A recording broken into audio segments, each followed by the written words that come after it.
Maganda ang pinapakitang performance ngayon ng mga kababayan nating naglalaro sa Korean Basketball League katulad din na rin sa bando Arvin Tolentino at Kevin Giambao. Halina't pag-usapan natin yan sa video nito pero baka pwedeng pa-follow and subscribe. Salamat, Idol! So ayun na nga, mainit agad mga idol ang ating mga kababayang naglalaro sa Liga ng Korea dito sa early season. Pero hindi lahat pinapalad katulad ni William Navarro, former PBA player mula sa KCC Aegis.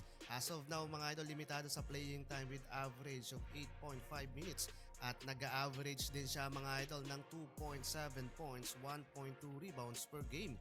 Napakababa para sa isang import ng kupunan. Medyo delikado ang ganitong sistema para kay Navarro at baka matulad din kay Jamie Malonzo sa Japan B-League kung hindi siya makakapag-adjust ng maayos sa kanilang kupunan, lalo't meron lang siyang isang season na kontrata sa kanyang ball club.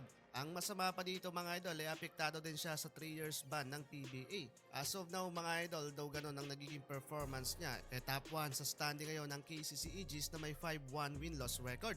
Silipin naman natin mga idol ang mga kababayan nating top performers sa liga. As usual mga idol, pinangungunahan pa rin yan ng former Alab Pilipinas guard na si Ethan Alvano, averaging of 17.4 points, 5.7 rebounds, and 6 assists per game. Hindi lang score machine itong si Alvano at kung makikita sa stat sheets, talagang malawak ang pagiging role player nitong si Alvano bilang playmaker din ng kupunan. Sumunod mga idol ang Gilas bigman na si Kyle Tamayo ng LG Sakers at nag-average naman siya dito sa early season ng 16.2 points, 7.3 rebounds, and 2.7 assists per game.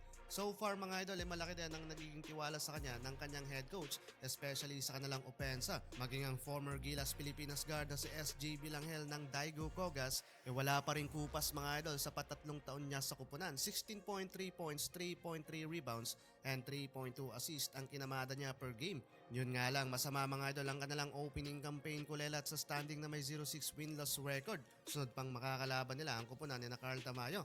Pero good stats para kay Bilanghel. Samantalang si Kevin Kiambao bilang sophomore days niya sa Sonos kay Gunnar maganda ang pinapakitang improvement. Na-develop ng gusto si KQ sa kanyang off-season time sa tulong ng kanyang sariling kupunan. Nag-average naman siya dito mga idol ng 14 points, 6.9 rebounds, and 2.9 assists per game. Though marami ang nakakapuna sa mga pilit niyang tira, hindi talaga yon may iwasan. Lalo't isa siya sa inaasahan ng kanilang kupunan at may mataas na go signal pagdating sa opensa. Sa kabila mga idol ng magandang stats, pumapangalawa sa pinakakulelat ang Sonos kay Gunnar na may 2-5 win-loss record. Samantalang si Ren sa bando naman na inaakalang mababang ko lang due to rumored na malilimitahan daw, humahataw din siya sa kanyang pagbabalik sa Jungkwanjang Red Booster o former Anyang KJC. Second best scorer ngayon sa kupunan with 11.7 points, 4.7 rebounds, and 1.9 assists per game.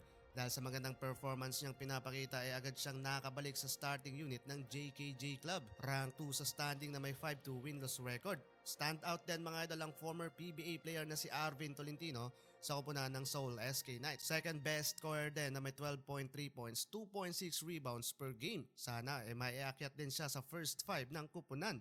Mahaba-haba pang season at marami pang mangyayari kaya abangan lang natin at suportahan ang mga kababayan nating naglalaro ngayon overseas.